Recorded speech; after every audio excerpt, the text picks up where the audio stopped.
समोर येताना दिसतं? नाही बघा, आता बॉर्डर सिक्युरिटी फोर्स जी आपली दोन देशाच्या मध्ये आपली जी फोर्स असते त्याला खऱ्या अर्थाने आता ताकद वाढवावी लागेल असं कुठेतरी जाणवायला लागलेलं आहे. विषय हाच आहे की एका मोठ्या व्यक्तीच्या घरी जर चोर येऊन त्या व्यक्तीला इजा पोचवत असेल तर मग सामान्य लोकसुद्धा सुखरूप नाहीत. पण या विषयाला चोरीच्या अँगलने आपल्याला बघितलं पाहिजे. त्याच्याचबरोबर आपण नेहमी हे बोललेलो आहे की जातीनिहाय जनगणना, त्याच्याचबरोबर महाराष्ट्रातले जे सगळे भूमिपुत्र आहेत, नाही तर महाराष्ट्रामध्ये जे काही लोकसंख्या आज राहते, महाराष्ट्रातले किती आणि महाराष्ट्राच्या बाहेरचे किती, ज्याच्यामध्ये हे जर भारताच्या बाहेरचे लोक इथे येऊन राहत असतील तर कारवाई तर झालीच पाहिजे आणि केंद्र सरकारने त्या बाबतीतली दक्षता घेतली पाहिजे.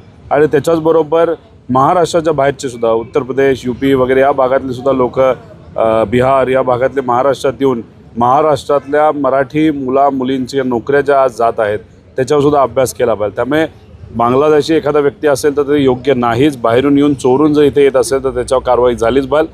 पण त्याच्याचबरोबर महाराष्ट्राच्या बाहेरचून सुद्धा जे आलेत त्याच्याबद्दल एक कुठेतरी जनगणना झाली पाहिजे अशी मागणी अनेक वर्षांपासून मी आमदार म्हणून तिथं केलेली आहे. त्यात लक्ष घालून राजकारण न आणता आपल्याला पुढाकार घेण्याची वेळ तिथं आलेली आहे. सगळ्यांनी मिळून त्या बाबतीत लक्ष दिलं पाहिजे असं मला वाटतं. मी विलासभाऊ ठीक आहे, मोठे नेते आहेत, बऱ्याच वेळा या पक्षात त्या पक्षात त्यांच्याकडनं भूमिका त्या ठिकाणी घेतली गेली. विषय हाच आहे की पुढची पिढी जी आहे त्या पिढीचं म्हणणं काय हे त्या ठिकाणी आपल्याला बघावं लागेल. फक्त इलेक्शन आलं, इलेक्शन संपलं तर विचार जे काय बदलले जातात सत्ता बघून ते कधी योग्य नसतं. शेवटी निर्णय घेत असताना विचारसुद्धा तितकेच महत्त्वाचे असतात.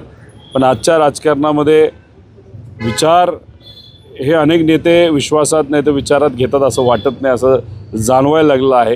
पण शेवटी येणाऱ्या काळामधली लढाई ही विचाराची असणार आहे. त्यामुळे आता ठीक आहे, व्यक्तिगत त्यांचा तो विषय आहे.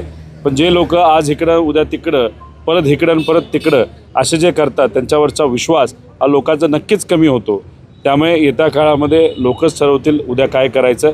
पण ते स्वतः अजितदादांच्या वतीने स्वबळावर लढणार असं सांगितलं का स्वतःच एक पार्टी काढतात आणि स्वबळावर लढतात हे ते सांगतायत हे आपल्याला माहीत नाही. विषय हाच आहे की सगळे स्वबळावर लढायचं तिथं म्हणतात. एकदा म्हणतात की आम्ही म्हणजे महायुतीतले लोक म्हणतात की आम्ही एकत्रित लढू, दुसऱ्यांदा म्हणतात की नाही आता आम्ही स्वबळावर लढू. एकदा त्यांना ठरवावं लागेल की खरंच लढणार आहेत का नाही लढणार, स्वबळावर का कसं, मग नंतर आपण त्या ठिकाणी बघू काय होणार आहे. कारण का सगळेच जर स्वबळावर लढणार असतील तर राजकारणाचं समीकरण हे 100% नाराजगी पालकमंत्री पदावरनं असेल असं मला वाटत नाही.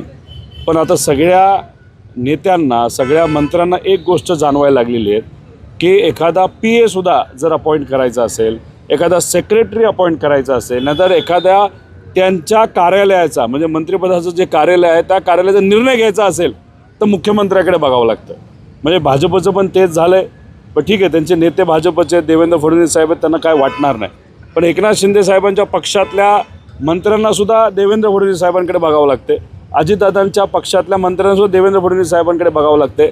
म्हणजे खेळी देवेंद्र फडणवीस साहेबांनी फार विचाराने तिथं केलेली आहे. म्हणजे हळूहळू हे सगळे मंत्री त्यांच्या नेत्याकडे न बघता हळूहळू त्यांना देवेंद्र फडणवीस साहेबांची जरा जास्त सवय लागेल. आणि जे अमित शाह साहेब आणि देवेंद्र साहेब म्हणले आहेत की 2029ला आम्ही स्वबळावर लढू, त्याची तयारी मात्र आत्तापासून सुरू झालेली असं आपल्याला म्हणावं लागेल. धनंजय मुंडे मग आता सुनील तटकरेंनी त्याच्यावर स्पष्टीकरण द्यावं, मुंडे साहेब काय बोलले, आणि तो त्यांचा अंतर्गत विषय आहे. आता पहाटेचा शपथविधी होत असताना कुणी कोणाला रोखलं नाही रोखलं हे तरी सांगता येणार नाही. पण आज सत्तेत जात असताना हे मात्र सगळे एकत्रित आहेत.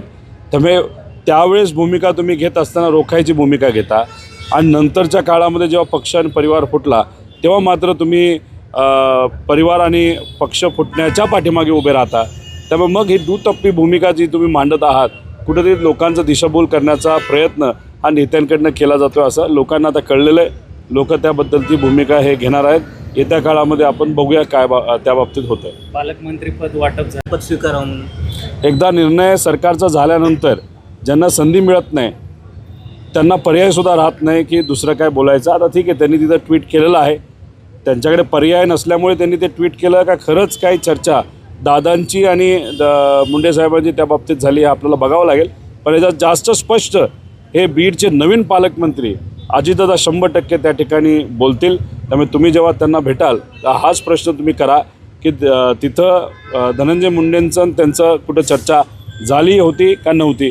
फक्त मी एकच म्हणेल, दादांना संधी मिळालेली आहे की बीडमध्ये जी काय परिस्थिती आहे आणि गुंडागर्दी जी मोठ्या प्रमाणात वाढलेली आहे, तुम्ही स्पष्ट वक्ते आहात, कडक कारवाई करणारे एक नेते आहात. पुण्यामध्ये ज्या पद्धतीने तुम्ही काम पूर्वी केलेलं आहे पवारसाहेबांच्या मार्गदर्शनाखाली, तसंच काम बीडमध्ये सुद्धा तुम्ही आज पक्षाचे तुमच्या पक्षाचे नेते असताना तुम्ही ते कराल अशी लोकांची अपेक्षा आहे. त्यामुळे तिथं खऱ्या अर्थाने तुम्ही पालकमंत्री आहात हे स्पष्टपणे दिसलं पाहिजे. नाही तर कुणीतरी तुमच्या पाठीमागे वेगळ्या काही गोष्टी करत असतील हे काय लोकांना तिथं आवडणार नाही. आणि सुरुवात करायची असेल तर पोलीस प्रशासनापासून सुरुवात केली पाहिजे आणि पुढच्या महिन्याभरात बदल हे दिसले पाहिजे अशी तिथं असणाऱ्या लोकांची अपेक्षा आहे.